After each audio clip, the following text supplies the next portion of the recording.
বাবা আসবে, গ্যাস নিব, খাবার খাবার নিয়ে আসবে, খাবার তো আসে না। কোত্থেকে আমার পকেটে টাকা না থাকলে আমি কোত্থেকে নিয়ে যাব? আমরা 20,000 টাকা বেতন পেলে ঘর ভাড়া কিন্তু প্রত্যেক বছরে বাড়ে, কিন্তু আমরা যারা চাকরি করি ভাই বেতন কিন্তু আমাদের বাড়ে না, বুঝতে পারছেন? হ্যাঁ, যারা আমাদের লেগে বেশি একটু, আমরা ইনকাম যা করে এসে বেশি খরচ হয়। দেশ জুড়ে নানা সংকট, কোথাও বিদ্যুৎ নেই, কোথাও গ্যাস সংকট, এর সঙ্গে নিত্যপণ্যের বাড়তি দামে চাপে সাধারণ মানুষ। প্রতিদিনের জীবনযাত্রায় এসব সংকট কতটুকু প্রভাব ফেলছে, পরিস্থিতি নিয়ে কি বলছে সাধারণ মানুষ, এসব বিষয় নিয়ে রাজধানীর বিভিন্ন এলাকায় ঘুরে কথা বলবো সাধারণ মানুষের সঙ্গে। এশিয়া পোস্টের সঙ্গে রয়েছি আমি রাফিদুল ইসলাম রাজু। এটা কোনো রাজনৈতিক মতামত নয়, এটা হলো জনগণের অধিকারের মতামত। বিদ্যুতের যে সংকট, বিদ্যুৎ বিদ্যুৎ থাকে কম, বিল আসে অনেক বেশি, পাশাপাশি গ্যাসের যেই সংকট, সারা দেশ এখন গ্যাসের সংকটে মানুষ এক ভোগান্তির পর্যায়ে। এখন মানুষ দুর্বিষহ জীবনযাপন করছে। বিদ্যুৎ এবং গ্যাসের যদি এই সুস্থ সমাধান না করে, অথবা এই বিষয়ে যদি সরকার বিকল্প কোনো টালবাহানের চিন্তা করে, এমন যদি হয় যে সরকার চায় গ্যাসের সংকট সৃষ্টি করে গ্যাসের মূল্য বৃদ্ধি করবে, এই ধরনের পদক্ষেপ যদি গ্রহণ করে, তাহলে এদেশের নাগরিকরা মেনে নেবে না।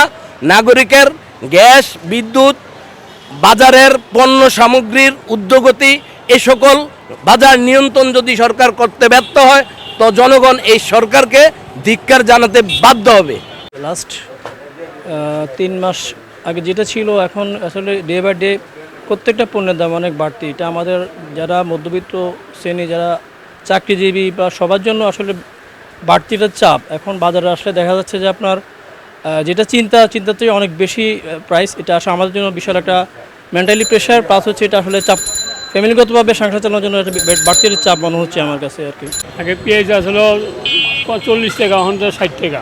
সব জিনিসে 10 টাকা, 50 টাকা, 30 টাকা বেশি সব জিনিসে।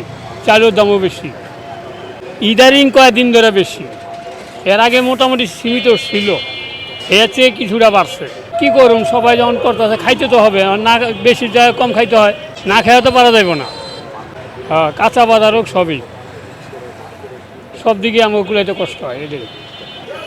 এটা তো দেখছি অনেকটা বিপজ্জনক হিসেবে, কারণ যখন বাজারে যে আমরা এই মুহূর্তে যাচ্ছি 100 টাকার নিচে কোনো সবজি এগুলো মানে পাওয়া যাচ্ছে না। এটা পাওয়া যাচ্ছে না, এটা কীভাবে? এটা কিন্তু আবার অন্যদিকে প্রভাব পড়ছে আর কি, যার কারণে দেশে যে চাঁদাবাজি হচ্ছে এগুলো তো আমরা জানি।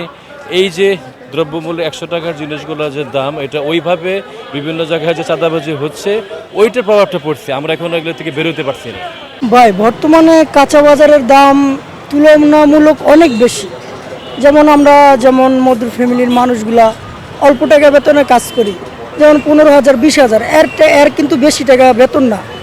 কিন্তু দেখেন বাজারে গেলে আমাদের এই 500 টাকা, আগে 500 টাকা দিয়ে ব্যাগ ভর্তি বাজার করা গেছে, এখন 500 টাকা 200 টাকার নিচে কিনে মাছই কিনা যায় না। তারপর মানে সব কিছুর দাম বেশি দেখা যায়। হ্যাঁ, পারিবারিক সমস্যা বউর কাছে দিতে হয়, বাচ্চার মুখের দিকে তাকানো যায় না। মালিকরা আপনার যখন দিন শেষে আমরা যাই, 100 টাকা কম দিলেও সে নিতে চায় না, সে বলে যে জমা ফুল দিতে হবে।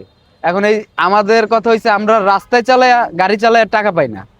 গ্যাস নিতে গেলে 4-5 ঘন্টা যায়, এখান থেকে আমার সময় আছে। একটা গাড়ি এক হাতে চালাইলে আধাবেলা যায় গ্যাস নিতে, আধাবেলা আমরা চালাই। তো আধাবেলার ভিতরে মনে করেন 7টা-8টা পর্যন্ত একটা লোক 12 ঘন্টার উপরে জার্নি করতে পারে না। তাই আমাদের 12 ঘন্টা না, আমাদের প্রায় 17-18 ঘন্টা জার্নি করা হয় গ্যাস নিয়ে। তারপর আমাদের মনে করেন সন্ধ্যার পর তো রাস্তায় যাত্রীই থাকে না, তখন আমরা কিভাবে জমা উঠাবো? এই জমা 2 টাকা কম দিতে গেলে আপনার মালিকরা মানে না। পারিবারিকভাবে সমস্যা, সন্ধ্যার পর যদি আমি যাই, আমার বাচ্চা কাচ্চা আমার মুখের দিকে তাকায় আছে, আমার বউ তাকায় আছে যে কখন